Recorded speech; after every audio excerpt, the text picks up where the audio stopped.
Nako po, eto na. Okay? Patutunayan daw mga kabida, no, ng defense team po ni Vice President Sara Duterte, no, na wala hong kasalanan ang Vice Presidente sa lahat ng mga akusasyon na ibinabato po sa kanya, ano, mga kabida. Lalong-lalo na po, ito hong issue po ng corruption po, ano, mga kabida. Isosorpresa daw ng defense team ang publiko, lalong-lalo na po yung mga nag-akusa po sa kanya, ano, mga kabida, dyan po sa ginagawang impeachment proceedings, ano, sa House of Representatives, mga kabida, ano po. Okay? Eto, pakinggan muna natin ito hong pahayag po, mga kabida, no, ni Attorney Michael Pua sa isang press briefing po, mga kabida, ano po. Isang araw, patapos po ginanap itong pangatlong pagdinig po, ano, mga kabida, dyan po sa Committee on Justice, kung saan po yung kanilang testigo na iniharap po, mga kabida, no, ay ito hong si dating Senador Antonio Trillanes IV, ang AMLAC, at pati ito hong Bureau of Internal Revenue at Securities and Exchange Commission at maging ito hong si Ombudsman Boying Rimulya, mga kabida. Pakinggan muna natin ito hong si Attorney Michael Pua, ang spokesperson at kabilang po sa defense team ni VP Sara. At pagkatapos niyan, magre-react po tayo. Narito po. Well, the defense team is not here to lose, hindi ba? So, binuo kami, we only have one target. It's not just to win, but actually to show the general public and the people of the Philippines na walang katiwalian, na walang katotohanan sa mga ikangay katiwalian na binabato sa ating Vice Presidente. And when we talk about vindication last year, diba, tinatanong kami, do you feel vindicated with the Supreme Court decision? Kami mismo nag-admit na hindi kasi wala pa tayo sa merits. So maybe only that time will the Vice President feel vindicated, no? And that's what we're here for. We're here to protect the rights of our client, and we're here to show the evidence, to present the evidence, to test the evidence of the prosecution, and to show the Filipino people na hindi corrupt ang ating Vice Presidente at walang katiwaliang ginawa ang ating Vice Presidente sa kanyang termino. Ayun. Malinaw po, ano, mga kabida, itong pahayag po ni Attorney Michael Pua, ano po. Hindi lang po yung kanilang mission, mga kabida, to win the case, ano, dito ho sa impeachment against the Vice President, kundi patutunayan po nila, mga kabida, na walang kasalanan po, ano, ito hong Vice Presidente po natin, ano. Hindi po corrupt ang Vice Presidente po, ano, as alleged by some people, ano, mga kabida, ano. Okay? Now, ako, based pa lang doon ho sa actuations po, ano, at anong tawag po dito, demeanor, ano, ng mga abogado po ni Vice President Sara Duterte, tila kampante po sila, no, mga kabida. Relax na relax po, ano, parang hindi ho natatarad na po, mga kabida, lalong-lalo na po dito ho sa isiniwalat po, ano, ni dating Senador Antonio Trillanes IV, okay, with backup po, mga kabida, mula sa AMLAC, ano, at saka sa Commission on Audit. Alright? Kasi kung titingnan mo yung pagdinig po, ano, mga kabida, unang-una, doon pa lang sa Commission on Audit na meron po silang ipinakitang dokumento po, mga kabida, no, na meron pong ginawang violation ito kung si Sara Duterte. Okay? Kaya nga, naglabas po sila ng notice of disallowance po, ano, mga kabida. At saka ito kung SALN na ipinakita po, mga kabida, no, ng Committee on Justice na dala po ni Ombudsman Boying Rimulya. Okay? May mga portion doon na hindi daw nag-file ng kanyang SALN ito kung si VP Sara despite sa pagiging opisyal po ng gobyerno, ano, mga kabida, ano po. At ang pinakamatindi, ano, itong revelation po ng AMLAC, okay, mga kabida, apart doon ho sa revelation po ni Antonio Trillanes, kasi yung kay Trillanes po, matagal na po yung kanyang aligasyon, ano, panahon pa po ni dating Pangulong Rodrigo Roa Duterte po, ano, mga kabida. Pero very surprising po, mga kabida, ito kung sa AMLAC. Kasi may mga ipinakitang figure po, ano, mga kabida, na according to them, very suspicious daw eh. So ang sabi po ng defense team po dito, ano, mga kabida, yan po, patutunayan po nila, mga kabida, na mali lahat yung mga aligasyon na yun, no?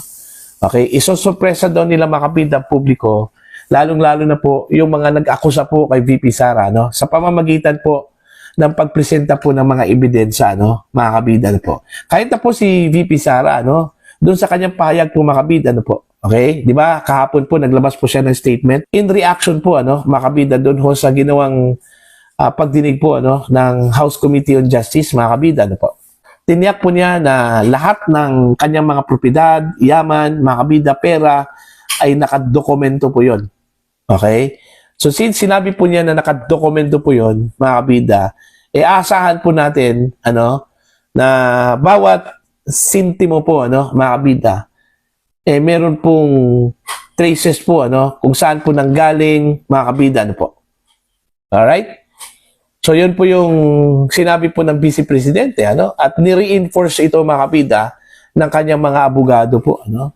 Okay? Ako, wala akong duda po sa magiging tugon po, ano, ni VP Sara dito, mga kabida. Kasi alam ko na kayang-kaya po niyang sagutin ito, ano, mga kabida.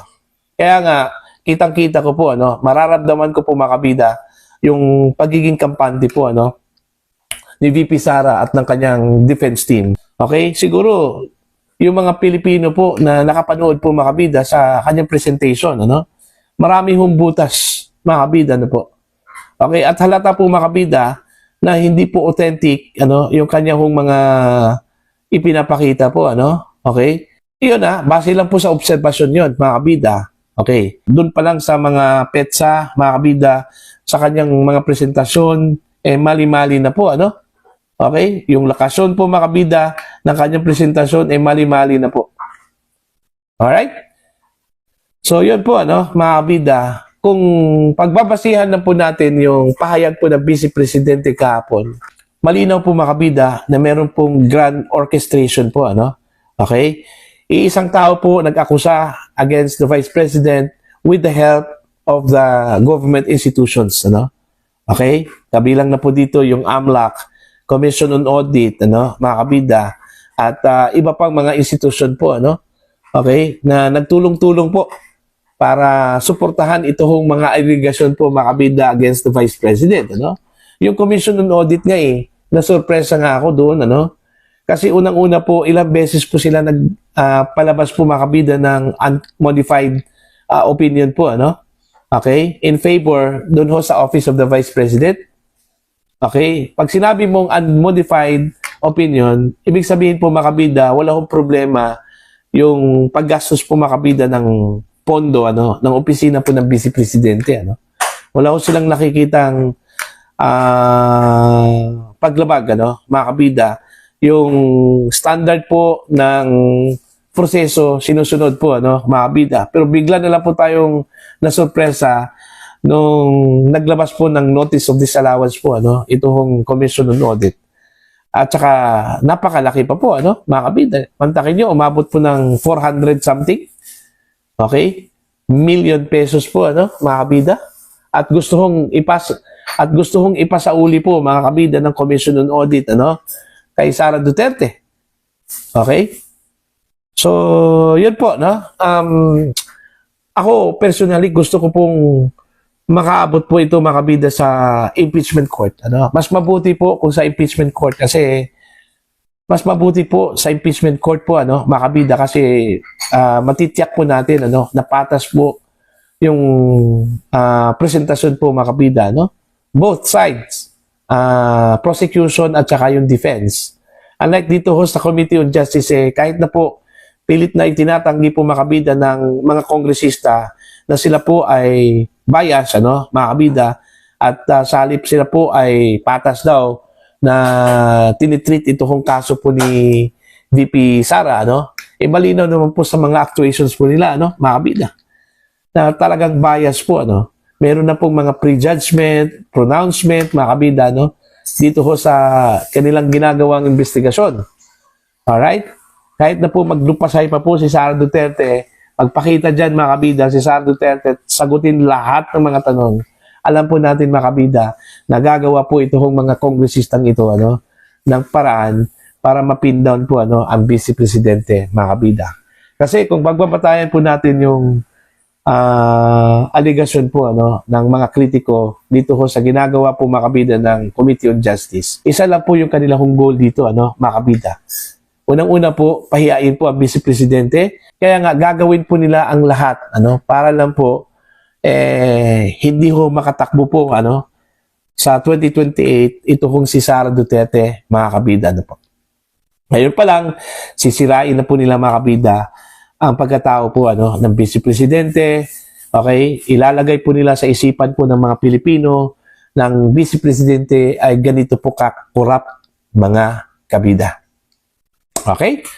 So, para po sa inyong opinion at pananaw po, dito ho sa sinabi po ng defense team ni VP Sara, mga kabida, okay, na tityakin po nila, na ipakita po sa publiko, mga kabida, na ang Vice Presidente ay hindi po korap at walang katotohanan po ang lahat ng mga akusasyon po na ibinabato po laban sa kanya, mga kabida, po. Pagdating ho sa tamang venue, which is the impeachment court po, mga kabida.